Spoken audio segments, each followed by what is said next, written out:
So I'm going to speak a little bit about the second two verses today. Dharmarati gave a broad introduction yesterday, so I'm basically just going to give a fairly short few comments on the verses, so there should be a bit more time for study and discussion today. I found it interesting that these 8 verses of Langrithangpa amongst Tibetans are often known as the short Bodhicharya Avatara. You know, they're seen as a sort of condensation of what Shantideva has to say, and there is this very strong sense of the same uncompromising message that one finds in the Bodhicharya Avatara, which I think many of us are very familiar with. But also in, some of us have studied Asanga, and then also in the verses of the Dhammapada. You know, you have the Buddha again, a very direct, pithy, uncompromising demand, if you like, on us to practice wholeheartedly and uncompromisingly. So it's also very striking that these teachings were originally a secret higher teaching in Tibet only for the most committed. You know, they weren't generally available. That only happened later. You know, there's some very colourful little stories about how difficult it was for Langrithangpa and others to sort of get hold of the verses to start with get hold of the teachings to start with, because they were saved, you know, only for the most committed. And you know, I think they are to be taken literally. You know, we're not dealing with ancient Indian hyperbole here. You know, I think often in study groups we can find ourselves sort of reducing the Dharma down to something sort of everyday and manageable that suits our everyday life. But I think it's a mistake to do that with the 8 verses in any way, you know, to try and sort of make them palatable. I think we have to swallow them whole and just do our best to digest. They are, yes, for those with real depth of commitment and to their practice, and also great faith in the process of the spiritual life and the path of the Buddhas and Bodhisattvas, and maybe even, you know, intended for those with at least a sort of glimpse or intuition of shunyata. So, yeah, there is a very they need to be taken literally, but with a very particular attitude or spirit that really opens up into a deeper realization of the Dharma. And taken in the wrong way, you know, they do just lead to, if you like, a sort of self-righteous religiosity or whatever. And taking up the mind training verses is a training. You know, that it is a training in getting this attitude right, catching ourselves when self-clinging and self-importance intrude. So the verses we're looking at today, the first one, I've got 2 slightly different translations. I'll read both. Whenever I am in the company of others, may I regard myself as inferior to all, and from the depths of my heart, cherish others as supreme. And then a second translation. Whenever I am with others, may I think of myself as the lowest of all, and from the very depths of my heart, may I respectfully hold others as supreme. So there's a real question for us, isn't there? How to put aside all pride, all arrogance, all wishes to be right, to hold a certain status or position. Pride traditionally means sort of setting ourselves as better, worse, or equal to others. How to avoid joining in this sort of constant vying position, this constant jostling of egos. And the verse is a simple reminder, watch it, stop it, change our attitude. I was very struck by the word respectfully in that second translation. Respectfully hold others as supreme. This real attitude of respect and care. And along with that, from the depths of one's heart, so real metta, real kindness. And then that opening, whenever I am with others. So yes, as soon as we're around others, the self-clinging kicks in. Other people are a great working ground. The order, our community, are a great working ground.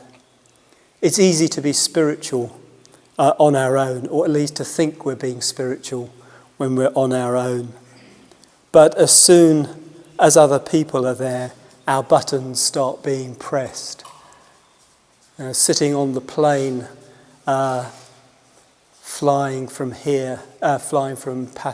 Delhi to here, a young guy got on the seat in front of me and immediately sort of lurched his seat back. So, I was without any sort of regard for who was sitting behind him.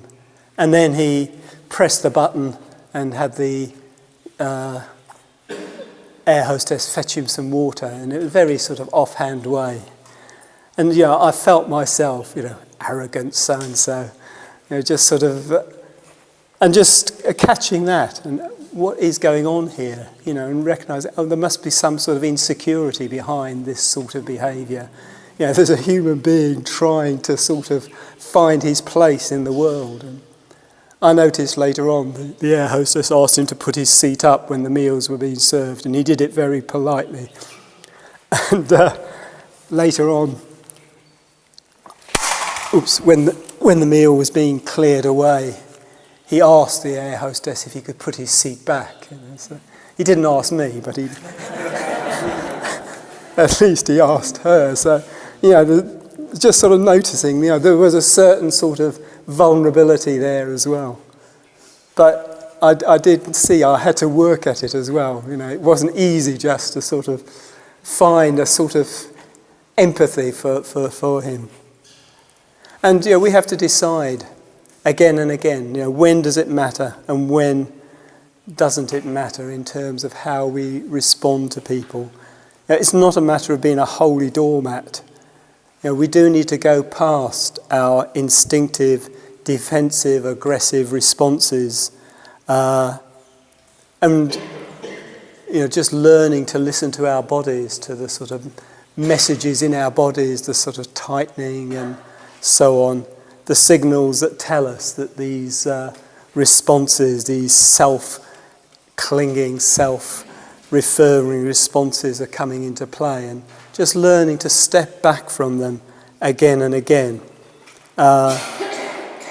and find that attitude, that place of metaphor, respectful readiness to listen, hear, attune oneself to a person, what's going on. And this, again, is much easier when the person is in front of you and you can sort of read the signals and the sort of subtleties of a person. It's much more difficult when what you're dealing with is a sort of barrage of words on a computer screen. Though, as much as possible, the job remains the same. Looking, if you like, for a patient metaphor objectivity. I really love that description in Living with Kindness of metta as objective emotion. This idea that metta is really seeing things as they are, people as they are, from that basis of open, warm-heartedness of metta. So yes, it's not always going to be just a matter of listening and acknowledging and maybe asking a few questions. We can be receptive and really try and take people in, but we are going to reach a point sometimes when we come to at least a provisional sense, a reading of what's going on. And then we need to make a decision. Is this a time when we actually need to respond, to question, to challenge? Or is it one of these situations when it doesn't really matter? We can just leave it. Sometimes ethical questions, dharmic principles are in question, and we may really feel we need to come back. We don't just let it all go. We're not just receptive. But when we come back, again, coming back not out of a wish for victory, not with the energy of pride or anger or hurt or frustration, but from the energy of faith and confidence, the confidence coming from it and metta. Okay, the second verse for today. In all my actions may I watch my mind, and as soon as disturbing emotions arise, may I firmly face them at once, since they will hurt both me and others. In all actions may I closely examine my state of mind, and the moment a disturbing emotion or negative attitude arises, since this may cause harm to myself and others, may I firmly face and avert it. Well, there's obviously a very immediate connection between this verse and the previous verse, though this verse seems to apply both when we're alone and when with others. But both point to the need for constant mindfulness and awareness of what's going on in our mind with our mental states, and a commitment to dealing with them promptly and firmly. Both translations use the word firmly. So, no self-indulgence, no self-justification, no self-flagellation, no beating ourselves up and so on. Firmly, metaphorically dealing with our states of mind. With a growing, deepening understanding that indulging and feeding unskillful states and disturbing emotions and negative attitudes is simply a waste of time. It doesn't help us, it doesn't help anyone. It keeps the wheel of samsara spinning. And again, it's not a matter of always being nice, holy, spiritual. It really is a matter of dealing with the nitty-gritty business of our own mind, with real people, real situations, and setting up a momentum that actually is carrying us in the direction of the nirvanic rather than the samsaric.